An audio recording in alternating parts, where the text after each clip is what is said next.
ഈ രാത്രി ഇങ്ങനെ ആകാശം നോക്കിയിരിക്കുക എന്ത് രസോടാ. ഭയങ്കര ആശ്വാസോടാ. ലൈഫിൽ എന്ത് ബുദ്ധിമുട്ടുണ്ടെങ്കിലും ആകാശം നോക്കി ഇരുന്നാ മതി, അതങ്ങ് മാറും. 2 ദിവസം ആഹാരം കഴിക്കാതിരുന്നിട്ട് ആകാശം നോക്കി വിശപ്പ് കയറോ?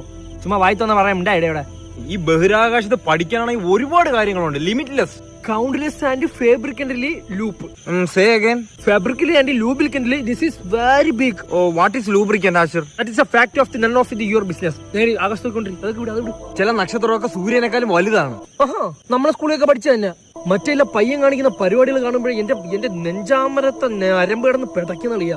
ഏത് പയ്യൻ? Alan Musk. അലോൺ മസ്ക് അല്ല, എലോൺ മസ്ക്. എന്തൊക്കെ പരിപാടിയാ കാണിക്കുന്ന? ഭൂമിയിലൂടെ അല്ല ആകാശത്തൂടെ ട്രെയിൻ ഓടിക്കുന്നു. ഇങ്ങനെയൊക്കെ എന്തുവാടാ കലക്കി കുടിക്കുന്ന ഇങ്ങേരി? ഇടതോ ആളതോ ചൊവ്വയിൽ വീട് വെച്ച് പാലയാച്ചിന് പോകണം അടുത്ത ആഴ്ച. വാൽ നക്ഷത്രം കാണുന്നവനാണ് ഭൂമിയിൽ ഏറ്റവും ഭാഗ്യം ചെയ്തത് എന്ന് പറഞ്ഞ് നീ യോജിക്കോ ഇല്ലേ? ഞാൻ യോജിക്കത്തില്ല. Yes, you are brilliant. ഞാൻ ഇതിപ്പോ ഉണ്ടാക്കി പറഞ്ഞു നീ യോജിക്കാത്ത കാര്യം. നമ്മൾ ഇപ്പൊ ഈ കാണാൻ നക്ഷത്രമല്ലേ, ഈ നക്ഷത്രം ഇപ്പൊ ഉള്ളതല്ല.